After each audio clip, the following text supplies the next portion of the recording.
നമുക്ക് ഈ ഉണക്കമീൻ ഒന്ന് ഡ്രൈ റോസ്റ്റ് ചെയ്തെടുക്കാം. ഞാനിപ്പോൾ ഇവിടെ ഉണക്ക നത്തോലി എടുത്തേക്കുന്നത്. നമുക്ക് ഏത് മീൻ വേണമെങ്കിലും ഇതുപോലെ തയ്യാറാക്കി എടുക്കാം. നമുക്കിത് ഒരുപാടൊന്നും ഫ്രൈ പരുവൊന്നും ആവണ്ട, വെറുതെ ഒന്ന് ഡ്രൈ റോസ്റ്റ് ചെയ്ത് എടുത്താൽ മാത്രം മതി. ഇതിപ്പോൾ ഏകദേശം പരുവായിട്ടുണ്ട്. നമുക്കിനി കുറച്ച് ചെറിയ ഉള്ളിയും കൂടെ ഇതുപോലെ തന്നെ റോസ്റ്റ് ചെയ്തെടുക്കാം.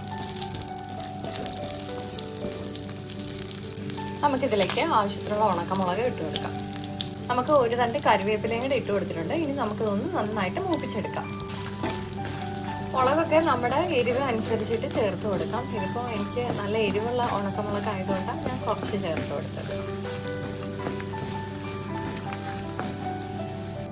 നമുക്കിനി ഇതൊന്ന് ചതച്ചെടുക്കാം. ഞാനിപ്പോൾ ഇതൊന്ന് അടിച്ചെടുത്തിട്ടുണ്ട്. നമുക്ക് ഇതിനകത്തേക്ക് ചെറിയ ഉള്ളിയും നമ്മൾ വറുത്ത് വെച്ച ഉണക്കമുളകും എല്ലാം ചേർത്തിട്ട് ഒന്നുകൂടെ ചതച്ചെടുക്കാം. ഇപ്പോൾ ഇതിൽ എനിക്ക് ആവശ്യത്തിന് ഉപ്പുള്ളത് കൊണ്ടാണ് ഞാൻ ഉപ്പ് ചേർക്കാത്തത്.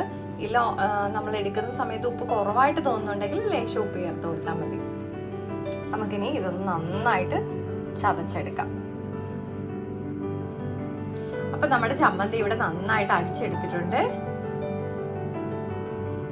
ഈ ചമ്മന്തി ഉണ്ടെങ്കിൽ നമുക്ക് ചോറിന് വേറെ കറികളൊന്നും വേണ്ട. അപ്പോൾ എല്ലാവർക്കും ഇഷ്ടപ്പെട്ടിട്ടുണ്ടെന്ന് കരുതുന്നു. ട്രൈ ചെയ്ത് നോക്കിയിട്ട് കമൻസ് ഫീഡ്ബാക്ക് വഴി എല്ലാവരും അറിയിക്കണേ.